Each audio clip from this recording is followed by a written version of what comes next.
Bitcoin, the original blockchain, struggles to gain traction among blockchain advocates, an opinion from one of Europe's largest blockchain conferences. Bitcoin, BTC, popularized the term blockchain. Blockchains, or decentralized and distributed digital ledgers used to record transactions across a network of computers, have been around for over 30 years. The household name for a blockchain is Bitcoin. That's despite the fact that the Genesis block was mined well over 14 years ago when George W. Bush was president, and I Got a Feeling by Black Eyed Peas topped the charts. Bitcoin is still top of the blocks. It's to be expected, then, that most blockchain advocates would have used, understood, or at the very least experimented with Bitcoin. Nope. Not so. Here's an example. While emceeing at the European Blockchain Conference in February, I asked the audience for a show of hands. I inquired of the circa 250 blockchain believers sitting in front of me, who here has used Bitcoin. Maybe 20 audience hands shot up. Okay. Keep your hand up if you've used Bitcoin's Lightning Network, I said. The Lightning Network, or LN, is the payments network built on top of Bitcoin which allows near-instant, near-free transactions. Over half those hands went down. One data sample is insufficient. So, the following day I quizzed the audience on stage. I was surprised to receive the same result.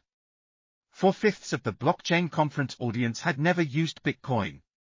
Why is that? Why is it that so few people have touched arguably the only blockchain that solves what is known as the scalability trilemma, that of decentralization, security, and scalability? The Bitcoin blockchain, or time chain as Satoshi Nakamoto called it in the white paper, is still relatively small. Anyone with an old laptop can download the entirety of all transactions in order to run a node. The network can scale to reach millions and soon billions of people with layers, while the Bitcoin blockchain has never been hacked. And yet at the blockchain conference, very few attendees run nodes or have transacted on Bitcoin. However, there are not enough data points to yet form this conclusion. I wanted to quiz individuals across the conference if they were blockchainers or Bitcoiners, and if so, why is that the case? I quizzed conference goers about a simple question. I asked around 15 conference goers to choose Web3 or Web5, and only one person of the 15 chose Web5. Ironically, the sole Web5 proponent in the interview is Bitcoiner Antonia Ruppel, whose job title is Web3 Lead for Save the Children.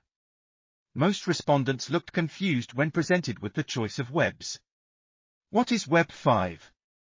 They queried. Web3 is a world of reportedly decentralized blockchains in which tokens, and token sales, drive the economy forward. Web5 is the decentralized internet built on Bitcoin. Naturally, Bitcoin maximalist Jack Dorsey champions Web5. Dorsey explained in December 2021 that Web5 will allow true ownership of identity and data, unlike Web3. Dorsey explains that Web3 has the same corporate incentives as Twitter, but hides it under decentralization. The Twitter founder reckons Web3 will never achieve true decentralization, as underneath the marketing spiel and tokenomics it's the venture capitalists and limited partners who own the blockchains and the data underpinning the systems. Web5 already boasts social media applications such as Zion, in which users can easily send Bitcoin to one another and own their data, built atop one decentralized blockchain. And which blockchain? You guessed it, Bitcoin. Web3 has existed since Ethereum coder Gavin Wood coined the term in 2014 and thus has more time on its side. Plus it's a catch-all term that is often used interchangeably with blockchain, crypto, and metaverse. It's hard to define, underline, or frame without referring to financially lucrative projects. It finally struck me that the focus of most attendees at the European Blockchain Convention was business over Bitcoin. Or to put it another way, and to attempt to be a little less naive, the attendees wanted to make money over work towards a new monetary policy. I had the same experience when discussing Nostr, which stands for Notes and Other Stuff Transmitted by Relays. The relatively new, decentralized network enables private messaging and uncensorable communication among other projects. One of the applications of Nostr, called iPhone app Damus, helped Nostr reach nearly 500,000 daily users in mid-February.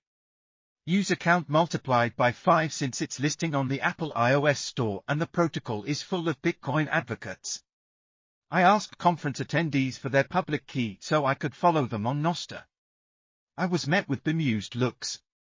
The blockchain believers and champions of decentralized protocols had not tested nor heard of Damas. Do you want one more example? An employee at a popular Bitcoin company who I won't dox in this opinion piece approached me during the conference. I saw you sending SATs to people on stage. You sound like a Bitcoin maxi, he joked. Guilty, officer, I joked. I only hold Bitcoin and am passionate about bringing Bitcoin to the world, especially those living in financially kneecapped countries. You would probably recognize the company I represent then. I work for Blockstream. Of course. I told him. I actually played Jenga in the park with Blockstream's CEO, Adam Back, recently. We immediately bonded. The Blockstream employee confided in me that not a single conference goer had clocked his employer. Blockstream is a well-known Bitcoin company. Blockstream pioneers Lightning adoption, sidechains, affordable hardware wallets and Liquid, while Back was one of the few names mentioned in the Bitcoin white paper published in 2008. He shared his surprise with me, but it was 5 p.m. on the last day of the conference. By this point I understood. It's a Bitcoin company, mate, I explained. And after all, Bitcoin and blockchain don't really mix. Bitcoin has a marketing problem, I said.